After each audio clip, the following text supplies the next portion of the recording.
Integrability of continuous functions. Theorem prove that a continuous function f on closed interval ab is integrable on ab is the converse true. Justify. इस theorem में हमें क्या given है, the function F X this is continuous on close interval and we have to prove that this function is integrable on A B and also we have to check is the converse, that is if the function f is integrable then the function will be continuous or not. We have to check this and justify this. अब इस theorem में क्या है कि हमें given है कि the function F X is continuous on A B and we have to prove that function is integrable.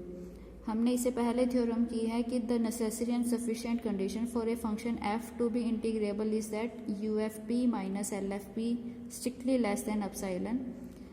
और कन्वर्स में आपके पास क्या हो जाएगा कि हमारे पास है फंक्शन इज इंटीग्रेबल, कि हम इसको लेके चलेंगे and we will prove that function is continuous. अब इसका थ्योरम हमारे पास है if the function F is continuous function on close interval A B then F is uniformly continuous. अब यूनिफॉर्मली कॉन्टिन्यूस में हमारे पास क्या होता है कि the function F X is said to be uniformly continuous on any interval if there exist any two points from this interval x1 and x2 such that mod of fx1 minus fx2 strictly less than epsilon for all mod of x1 minus x2 less than delta. इसका जबकि continuous में हम क्या करते हैं, जैसे आपके पास कोई भी इंटरवल है a to b, अब इस इंटरवल में आप कोई भी 2 पॉइंट्स ले लो जैसे x1 और x2. यूनिफॉर्मली कॉन्टीन्यूस में है कि जो फंक्शन है वो इस इंटरवल के हर पॉइंट पे, हर जगह पे कॉन्टीन्यूस होएगा. और जो x1 x2 पॉइंट कहाँ पे लिए हैं, these are very close to each other और this is the uniformly continuous. और कॉन्टीन्यूस में हम क्या करते हैं कि इन 2 पॉइंट्स की बजाय हम पॉइंट लेते हैं, चेक करते हैं किसी पॉइंट पे कि the function F X is continuous at A, at B, at x1, at x2. तो कॉन्टीन्यूस में नॉर्मली हम डेफिनेशन क्या यूज़ करते हैं कि if we have to check the continuity of the function F X at the point A, तो हम check करेंगे कि limit of X tends to A F X is equal to F of A. और इसको हम इस terms में भी लिख सकते हैं कि F x minus F A less than epsilon for all mod X minus A less than delta. Uniformly continuous में ए की बजाय, ए और एक्स की बजाय हम एनी 2 पॉइंट्स x1 और x2 अज्यूम करते हैं. अब हमारे पास थ्योरम में है let F is continuous function on the closed interval. As we know that every continuous function on a closed interval this is uniformly continuous. In this way we can say that if the function is continuous on closed interval then f will be uniformly continuous. अब uniformly continuous है then we will apply this type of theorem. Here the point are x1 and x2. यहाँ पे हमने point use किए हैं x and y. तो then for any epsilon greater than 0 there exists delta greater than 0 such that mod fx minus fa strictly less than epsilon by b minus a.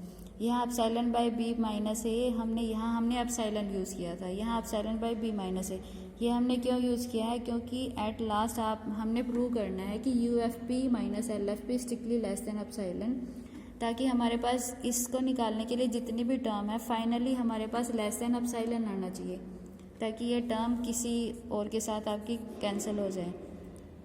For all mod X Y belongs to, और ये X Y point है, these belongs to the close interval A B and mod X minus Y less than delta.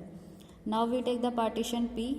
P is the partition such that norm of P less than delta as the function F is continuous on A B so it is bounded in this interval and attains it's bound. Function bounded है तो उसके bounds भी exist करेंगे. Bounds कौन से exist करेंगे, lower bound and upper bound. Here let capital MR, this is the least upper bound of fx in xr minus 1 to xr. ये आपका सब इंटरवल है जो हम पहले ले चुके, सेम वही चीज़ें हैं. ये स्मॉल MR है, ये आपका ग्रेटेस्ट लोअर बाउंड. और हम अज्यूम कर लेते हैं कि जो स्मॉल MR है this exist at any point CR of this interval. तो F of CR is equal to small MR. और हमने अज्यूम कर लिया कि जो कैपिटल MR है यानी कि जो लीस्ट अपर बाउंड है वो आपका है किसी पॉइंट पे एग्जिस्ट करता है, वो आपका एफ ऑफ डी आर है. Here C R D R ये किससे बिलोंग करते हैं, this belongs to this subinterval and this subinterval this is the subset of interval A B. And this satisfy the, अब जब हमारे पास जो ए बी है, दिस इज़ ये आपका इंटरवल है और फंक्शन है this is uniformly continuous on this interval. तो यहाँ पे जब यूनिफॉर्मली कॉन्टीन्यूअस है तो हम इस कंडीशन को सी आर और डी आर पॉइंट्स पे भी यूज़ कर सकते हैं यूनिफॉर्मली कॉन्टीन्यूअस की डेफिनेशन। तो यहाँ पे आ जाएगा, जैसे हमने एक्स वाई लिया था, एक्स वाई की जगह पे हम C R D R use करेंगे। F of C R minus F of D R less than epsilon by B minus A whenever C R minus D R this will be strictly less than X R minus one. ये क्यों आया? क्योंकि हमने C R और D R कहाँ से लिया है? We have taken this from this interval.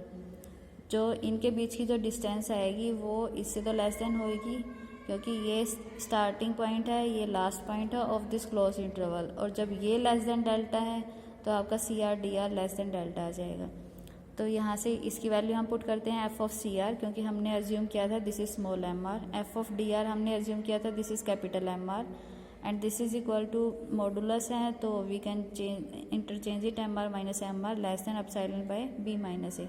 Epsilon by B minus A, अब हमने, क्योंकि हमारा पर्पस था U F P minus L F P strictly less than epsilon, तो अब हमने सोल्व करना है U F P minus L F P.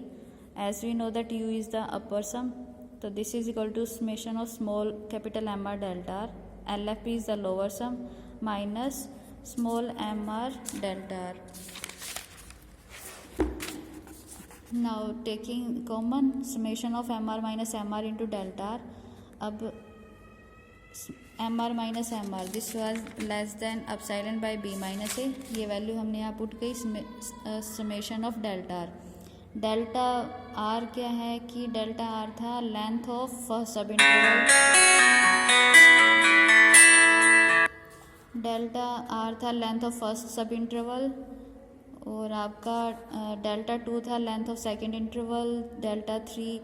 अब जब आप इसको करोगे, जैसे हमारे पास है, जैसे हमने पार्टीशन लिया है तो पार्टीशन में डेल्टा वन आपका आ जाएगा X one minus X one, delta two आएगा X two minus X one, ठीक है, और लास्ट का क्या आ जाएगा X N minus X one minus one. जब आप इसको पुट करोगे तो सारी टर्म्स आपकी कैंसिल हो जाएगी, सिर्फ फर्स्ट और लास्ट टर्म ही बचेगी, तो कैंसिल हो जाएगा। This is equal to epsilon, hence U F P minus L F P strictly less than epsilon with norm of P less than delta.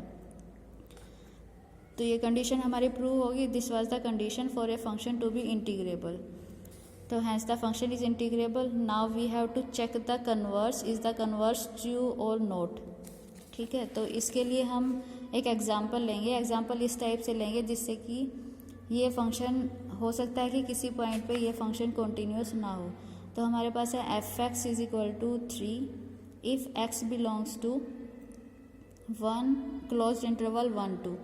Second है 4 if X belongs to open interval at 2 and close interval at 3। अब हमने इसको check करना है कि ये function uniformly continuous है या नहीं है। अब इसके लिए हम क्या करेंगे, जैसे आपके पास है F of X is equal to 3 X belongs to, अब हम इसकी left hand right hand limit check करेंगे। लिमिट ऑफ ये this is the left hand limit F X, left hand limit आपकी कौन सी एग्जिस्ट करेगी, this one, this is 3। Right hand limit कहाँ आएगी, इसमें, तो ये आपके पास क्या आ जाएगा, राइट हैंड लिमिट इसमें आएगी, तो इसके लिए फंक्शन की वैल्यू है 4। तो left hand limit is 3, right hand limit is 4, left hand limit is not equal to right hand limit and the function is discontinuous. और किस पॉइंट पे डिसकॉन्टीन्यूअस है, एट द पॉइंट 2। तो function is discontinuous at the point 2, लेकिन हमने prove, लेकिन function तो आपका क्या है, लेकिन जब हम इंटीग्रेशन करेंगे तो सिंपली आपका इंटीग्रेशन हो जाएगा, integration of F x from 1 to 2 plus integration of F x from 2 to 3 values हैं। तो फंक्शन इंटीग्रेबल है लेकिन फंक्शन कॉन्टीन्यूअस नहीं है। तो इससे हमारे पास क्या आ गया, hence the converse of this theorem is not true, ठीक है। तो यहाँ पे however it is integrable on this, we can find a partition such that it contains, ठीक है। तो हमने यही थ्योरम प्रूव करनी थी।